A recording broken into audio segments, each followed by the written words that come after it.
the delicate challenge of making peace.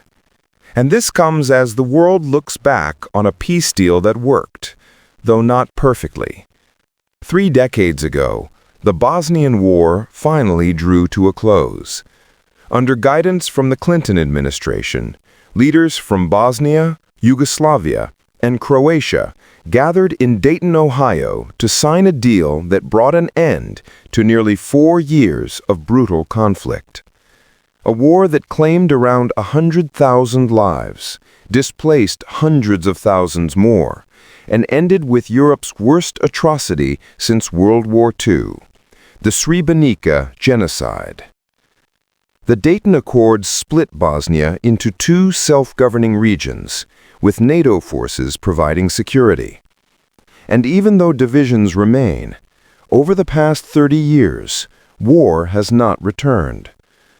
So how can this proven diplomatic model guide today's conflicts and inform war and conflict resolution? Let's bring in 2 key figures from that historic effort. Christopher Hill, former U.S. ambassador to Serbia under President Biden, and Carl Bildt, Sweden's former prime minister and Bosnia's first post-war high representative. Gentlemen, welcome. Few people are better placed to compare then and now. So first to you, as former U.S. envoy and deputy to Richard Holbrooke during Dayton. How do you view the reports about how the Trump team may be trying to end the Ukraine war, a war launched by Russia's illegal 2022 invasion? Well, it's certainly an unusual approach. First, you normally try to give equal attention to both sides. But from what we're hearing, this effort seems focused heavily on Russia, with far less engagement with Ukraine. There were moments in Bosnia when I'd meet Milosevic, but I was always reminded, and rightly so, to then head straight to Sarajevo. You never meet one side without seeing the other. That's one concern. Another is this. Instead of starting with core principles, they seem to be jumping straight to a list of points. Normally, you begin with the big picture, the goals of peace, and then turn those into details. Here, it feels reversed. And when people are on TV saying it won't work, it's usually a bad sign. Frankly, the odds look very long. Carl Bildt, as a European leader, the EU seems left out of the loop. What worries you about this apparent plan, being shaped mostly with Russia, and not with Ukraine or Europe? Well, all we have for now are scattered media reports, but they suggest the U.S. proposal leans heavily toward Russian demands. If that's accurate, it won't go anywhere.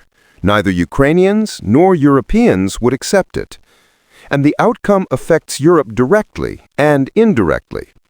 So in truth, this approach seems destined to fail. Let's also hear a reaction from the EU foreign policy chief. Here it is.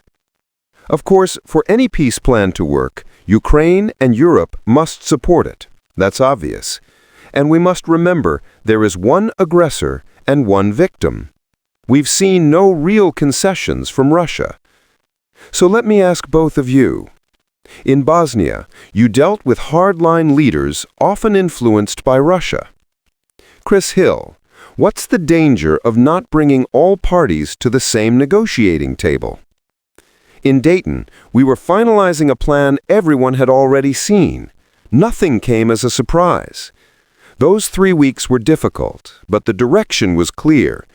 That's why I doubt this new idea can work. As Carl said, it leaves out the key players, Europe and Ukraine.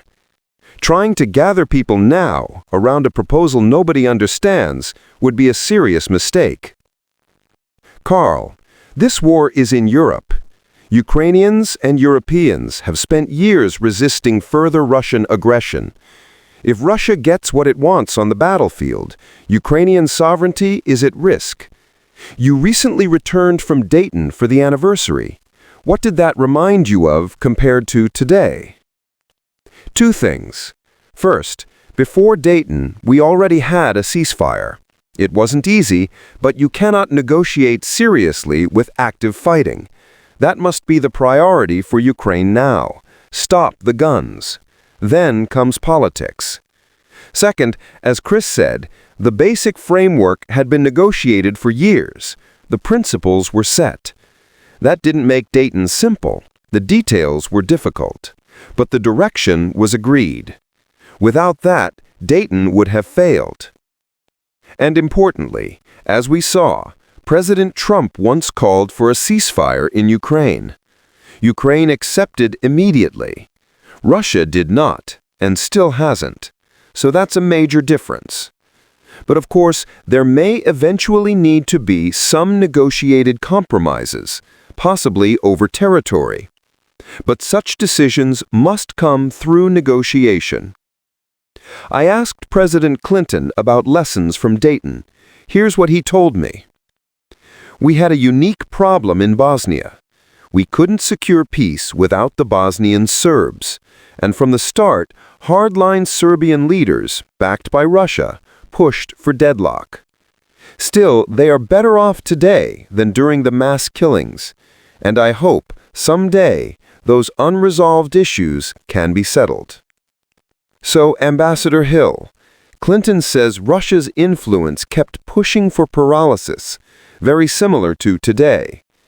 He also says Dayton worked because the ceasefire came after everyone understood what peace would look like. Does that apply here? In Dayton, the ceasefire worked because the path forward was clear. No one wanted to die when peace was already understood. Here, no one knows the destination.